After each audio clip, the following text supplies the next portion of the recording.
குட்டீஸ், அனைவருக்கும் வணக்கம். பெரியவர் முதல் சிறியவர் வரை கேட்க படிக்க விரும்பிய தெனாலிராமன் கதைகள்.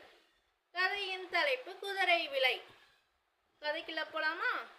ஒரு சமயம் தெனாலிராமனுக்கு உடல் நலம் மோசமாகி விட்டது. வைத்தியர் வந்தும் பார்த்தார். வைத்திய செலவு நிறைய ஆகும் என்று சொல்லிவிட்டு போய்விட்டார். வைத்திய செலவுக்கு தெனாலிராமனிடம் பணம் இல்லை. ஆகையால் அவ்வூரில் வட்டி கொடுக்கும் சேட்டை அணுகினான். அதற்கு சேட்டு, பணத்தை எப்போது திருப்பி கொடுப்பாய் என்று கேட்டான். தெனாலிராமன் ஓர் உயர் ஜாதி அரேபிய குதிரை வைத்திருந்தான். நல்ல விலை போகும், அதனால் உடல் தேறியதும் குதிரையை விற்று பணம் தருவதாக சொன்னான். அவன் சொன்னதின் பேரில் சேட்டும் நம்பிக்கையோட பணம் கொடுத்தார். பணத்தை பெற்று கொண்ட தெனாலிராமன் வைத்தியரிடம் சென்று சிகிச்சையை ஆரம்பித்தான். விரைவில் குணமும் அடைந்தான். பல மாதங்கள் ஆயின. தெனாலிராமனிடம் இருந்து பணம் வருவதாக தெரியவில்லை. ஆகையால் சேட்டு தெனாலிராமனை சந்திக்க புறப்பட்டான். தெனாலிராமனை பார்த்து, என்னப்பா, உடல் குணமானதும் குதிரையை விற்று பணம் தருவதாக சொன்னாயே, இன்னும் தரவில்லையே, உடனே கொடு என்றான். தெனாலிராமனும் நன்கு யோசித்தான். அநியாய வட்டி வாங்கும் சேட்டுக்கு பாடம் கற்பிக்க விரும்பினான்.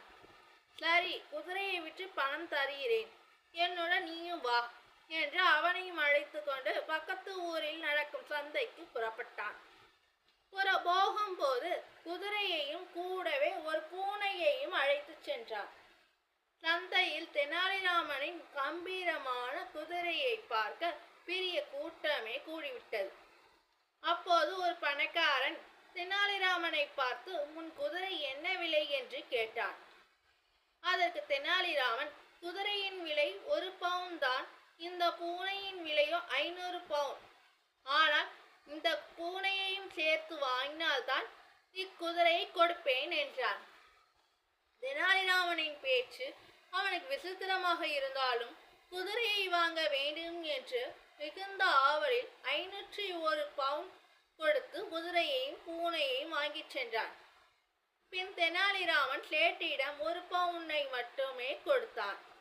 ஆனால் 1 பவுனை சேட்டு வாங்க மறுத்து விட்டான். குதிரை அதிக விலைக்கு போகும் என்று நினைத்துத்தானே உனக்கு பணம் கொடுத்தேன், நீ இப்படி ஏமாற்றுகிறாயே என்றான். அதற்கு தெனாலிராமன், ஐயா சேட்டே, குதிரையை விற்றுத்தான் உமக்கு பணம் தருகிறேன் என்று சொன்னேன். அதன்படியே குதிரையை விற்று 1 பவுனுக்கு விற்று அந்த 1 பவுனை உனக்கே கொடுத்து விட்டேன். நீ வாங்க மாட்டேன் என்கிறாயே, இது என்ன நியாயம் என்றான். சேட்டோ 500 பவுன் வேண்டும் என்றான். இறுதியில் இவர்கள் வழக்கு மன்னர் கிருஷ்ணதேவராயரிடம் சென்றது. மன்னர் இவ்வழக்கை ஆதி அந்தமாக விசாரித்தார். பின் தெனாலிராமன் செய்தது சரியே என்று தீர்ப்பும் கூறினார். நன்றி. மீண்டும் ஒரு கதையில் சந்திப்போம்.